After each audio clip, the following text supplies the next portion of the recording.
Kenapa tes wawasan kebangsaan diributkan? Begini loh analoginya. Coba kita kilas balik tahun 2016 di mana Ahok pidato di Kepulauan Seribu. Pidatonya dipermasalahkan. Apakah dia salah? Ada yang bilang dia salah. Ada yang bilang dia tidak salah. Tapi satu hal yang aneh, apakah harus demo berjilid-jilid hingga rusuh dan mengganggu ketertiban? Banyak kasus penistaan agama. Kenapa pas Ahok terlibat jadi ribut dan mencekam, harus main ancam dan seret pemerintah? Paham kan? Ini karena ada nama Ahok, dan ada bau politik yang sangat kuat. Begitu juga dengan tes ini. Padahal pegawai KPK yang ikut tes ini jumlahnya 1.349 yang merupakan syarat pengalihan pegawai KPK menjadi ASN.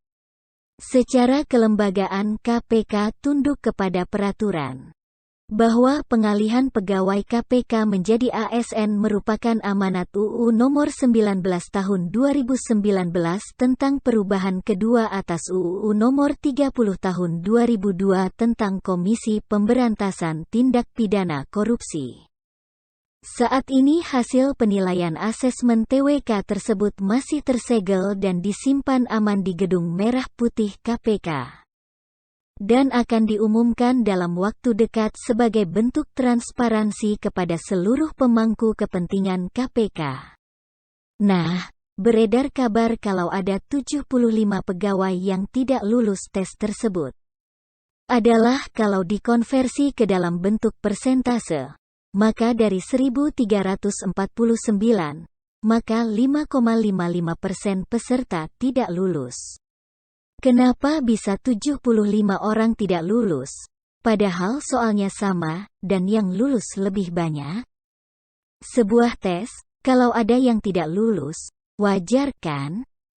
Tapi karena ada nama Novel Baswedan, maka jadi berbau politis.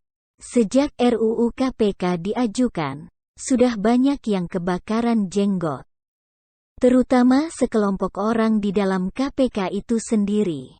RUU itu mengancam eksistensi mereka, bahkan mengancam kenyamanan yang selama ini mereka dapatkan secara eksklusif. Akan tetapi RUU ini sah jadi UU dan sekarang masih ada upaya untuk melakukan uji materi ke MK, masih berlangsung sampai sekarang. Apalagi diketahui kabar Novel Baswedan tidak lulus tes TWK.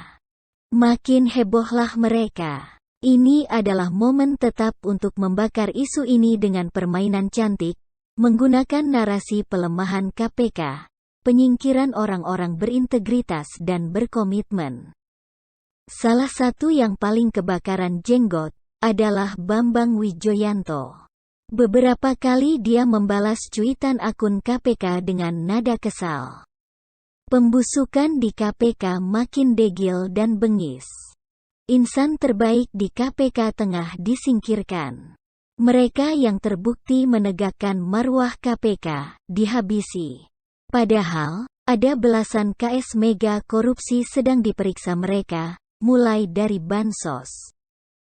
Pimpinan DPR, penyidik dan unsur pimpinan KPK sendiri, katanya lewat Twitter.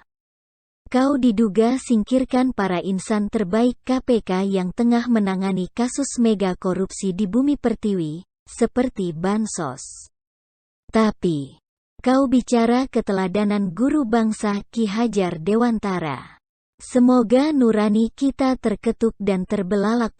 Indikasi dusta tanpa jeda yang terus diproduksi. Ampun ya ilahi. Demikian cuitan lainnya. Biasanya, kalau ada sebuah isu, kemudian ada orang yang reaktif dan teriak berlebihan, patut dipertanyakan alasannya. Yang tidak lulus tes cuma 5,55% kok pada kebakaran jenggot? Insan terbaik. Tapi kok tidak lulus tes? Masih banyaklah yang lebih baik. Di atas langit masih ada langit lagi. Jangan sok prihatin atau jangan-jangan takut kepentingannya terganggu? Atau jangan-jangan sedang membela kelompoknya sendiri? KPK bukan punya Novel dan kawan-kawan. Kenapa jadi kebakaran jenggot kalau dia, misalnya, beneran harus dihentikan KPK? Apakah kalau tidak ada Novel, KPK akan hancur? Alah, itu kan cuma narasi basi agar Novel tetap aman. Dari koar-koarnya mereka, rasanya mereka ini kayak udah jadi pemilik tunggal KPK. Tidak rela KPK diserahkan ke orang lain, dan teruntuk Bambang Wijoyanto, tak usah banyak koar-koar. Tugas mencegah korupsi di DKI Jakarta saja tidak dilakukan dengan baik. Contohnya proyek damkar yang diketahui terjadi kelebihan bayar. Kenapa bisa kecolongan? Apanya yang dicegah kalau kelebihan bayar?